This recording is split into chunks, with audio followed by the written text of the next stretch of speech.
आप लोग जानते हैं कि इस्राएलियों को मिस्र देश की गुलामी से छुड़ाया गया, परंतु गुलामी से छुड़ाए जाने पर भी उनकी सारी परिस्थिति ऐसी नहीं थी जैसा कि उन्होंने सोचा था। उनके सामने लाल समुद्र था, वे मन्ना खाकर थक चुके थे, उन्हें पहाड़ियों को पार करना पड़ा, शत्रुओं से लड़ना पड़ा। इसलिए अलग अलग मौकों पर वे मिस्र लौट जाने की ताक में रहे, क्योंकि वे कहते कि वहां हम गुलाम थे, कम से कम भोजन तो हमें मिल जाता था। हमें वहां के प्याज, अदरक और लहसुन की याद आती है जो हम मिस्र में खाते थे।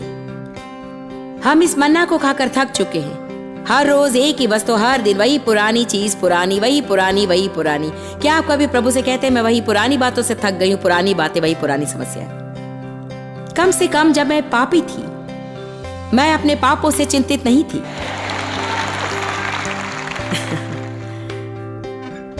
लेकिन अब जब मैं मसीही बन गई, मैं पाप करके शांति से रह भी नहीं सकती।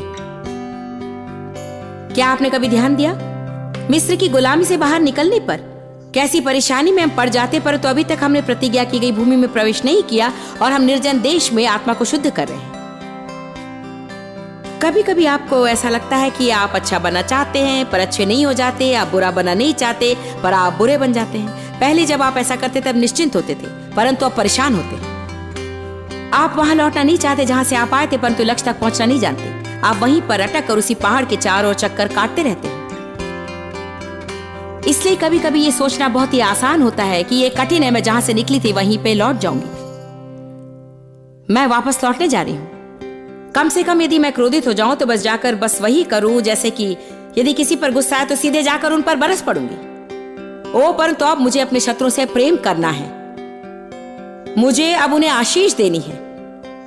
ये बहुत कठिन है, बहुत ही कठिन है। ये अलग बात है कि हम जो सोचते हैं और कहते हैं वो हमें मुश्किल में डालता है। आपको अलग ढंग से सोचना है।